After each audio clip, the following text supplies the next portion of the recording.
on the Gun Show Loophole Tour, and we're taking a look at, this is 380 Clinton Street. So what we're looking at here is the Bryco factory.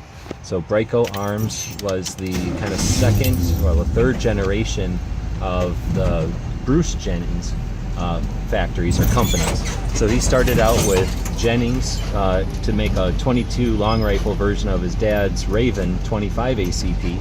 And then that was Jennings. Then he had some kind of domestic abuse issue with his wife, and he couldn't have an FFL, so they needed to restructure the company, and he created Cal Wesco. Then something happened with Cal Wesco, and Bryco was created, and this is the Bryco factory. So much bigger operation than some of the others. This is the second one we're visiting, but it's looks like already a bigger operation than the little Sedco one that we visited a little earlier today, but that was the first one we visited. So this one's Bryco. Bryco also has the, I guess, dubious reputation of being the company that was sued out of existence for, I think, $4 million. And unprecedented law case. This was the doctors who decided that the California laws, I sort of said we're here in LA, the California laws weren't strict enough, so they started to go after the companies litigiously. So they sued the company for the acts of a babysitter by accidentally shooting the kid they were supposed to be babysitting, and that's the Bryco lawsuit. And that's a whole other interesting story when you get into manufacturer liability. So the Bryco then was sued out of existence, and the company was sold. The facilities and the factory, or I guess the machinings and everything, were sold.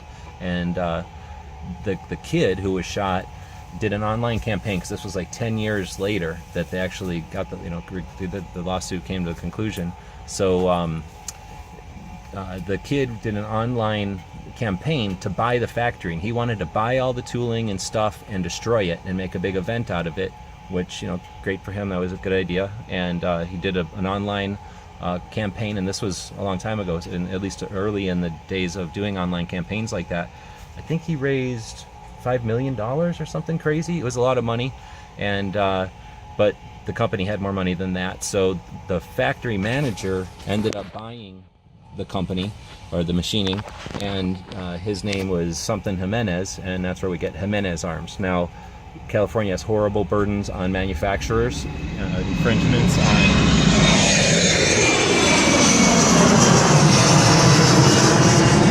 I should mention we're right next to the airport right here. So horrible infringements on manufacturers, requiring them to do so much redundant safety mechanisms that basically make a firearm inoperable. So for those reasons, the company moved to Las Vegas. But of course, when you look at it from the perspective of somebody who hates all firearms or anything, you're going to look at it as they ran because of the lawsuit or whatever. So interesting company, and one of the other factories on the Ring of Fire tour. If you've lived in this area, or if you know anything about the factory, or perhaps you worked at the factory, you know somebody that did, I'd definitely be interested in picking your brain or their brain. Leave us some comments and let us know. Otherwise, obviously everybody's gonna have their own opinions on the Bryco guns, but definitely an interesting facet of United States firearms history. And this is the second of the factories we're visiting on the Gun Show Loophole Tour. Those 7 factories here in LA that made up the Ring of Fire guns, and we'll be checking out those. So stay tuned for that. And is that an F4?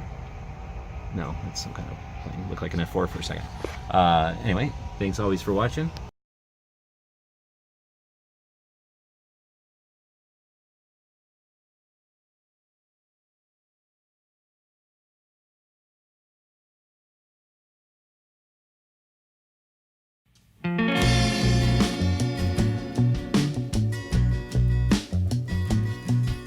The guys and gals of GunWebsites.com encourage you to take a CCW class every year, practice at least once a month, and carry every day. Thanks for watching GunWebsites.com.